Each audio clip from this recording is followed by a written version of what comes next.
Bismillahirrahmanirrahim. Today I'm going to describe reading passage The Birth of Scientific English. The Birth of Scientific English. मेरे students बहुत परेशान होते हैं जब भी वो इस रीडिंग एक्टिविटी को कर रहे होते हैं। ये बिगिनर्स स्टूडेंट्स के लिए है कि कैसे आपने रीडिंग पैसेज को हल करना है और कैसे इसके तमाम जो सवालात के जवाबात को इस पैसेज में आपने ढूंढना है। बहुत इजी है कि पहली बात तो घबराना नहीं है, ठीक है। ये मैं आपको पंजाबी और उर्दू में मिक्स लेक्चर दे रहा हूँ ताकि आपको समझ आ जाए। मेरे मोस्टली लेक्चर्स इंग्लिश में होते हैं, लेकिन मुझे ये लेक्चर उर्दू में देना पड़ रहा है क्योंकि मेरे बहुत सारे स्टूडेंट्स बड़े परेशान होते हैं जब वो रीडिंग पैसेज कर रहे होते हैं और वो कहते हैं कि सर हमें समझ नहीं आया। सबसे पहले तो मैं ये आपको बताना चाहता हूँ, जब कभी भी आपने रीडिंग पैसेज करना है तो उससे पहले सबसे पहले आपने टॉपिकल लाइंस को समझना है। इसको 6-7 दफा पढ़ना है, इसके कंसेप्ट लेना है, इसका आपने देखना है कि इसका कंसेप्ट क्या है टॉपिकल लाइंस का।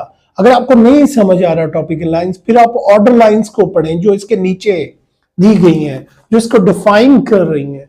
अब आप जब ऑर्डर लाइंस को पढ़ेंगे 1-2 दफा तो आपको इसका कंसेप्ट क्लियर हो जाएगा। ये जो आखिरी पैसेज होता है ना, conclusion lines, the most important paragraph होता है। इसमें भी एक स्टूडेंट्स कर रहा होता है रीडिंग पैसेज, इसको आप कोशिश करें कि 6-7 दफा इसको पढ़ लें कंक्लूजन लाइंस, ताकि आपको इसका कंक्लूजन का भी पता चल जाए। अब आप इसमें जो टॉपिक में आपको बताया है, the birth of scientific English, मुझे उम्मीद है कि इसका आपको कंसेप्ट क्लियर हो गया होगा।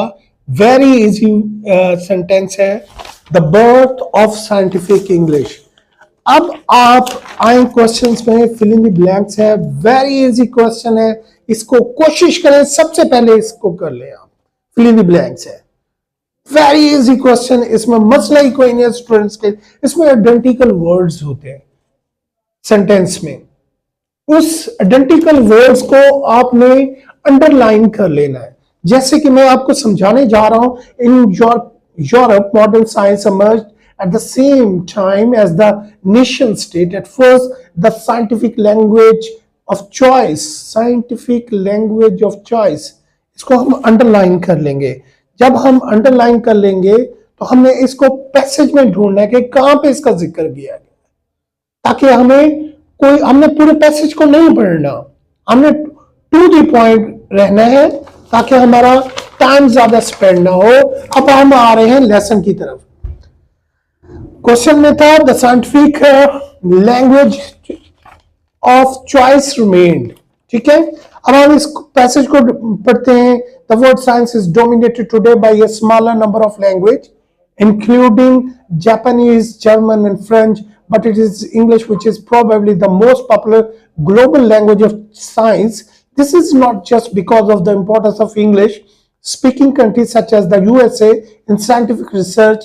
The scientists of many non-English speaking countries find that they need to write their research papers in English to reach a wide international audience. Given the prominence of scientific English today, English write science in English before the 17th century.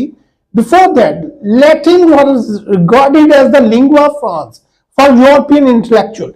ये मैं underline कर रहा हूं, ये this word is Latin. Scientific language की जो जबान थी सबसे पहले इंग्लिश से, तो वो लैटिन थी। तो हम यहां पे क्या लिखेंगे 28 में, लैटिन। ये देखें, उसने कहा कि scientific language of choice remain, और यहां पे लिखा हुआ है राइट साइंस इन इंग्लिश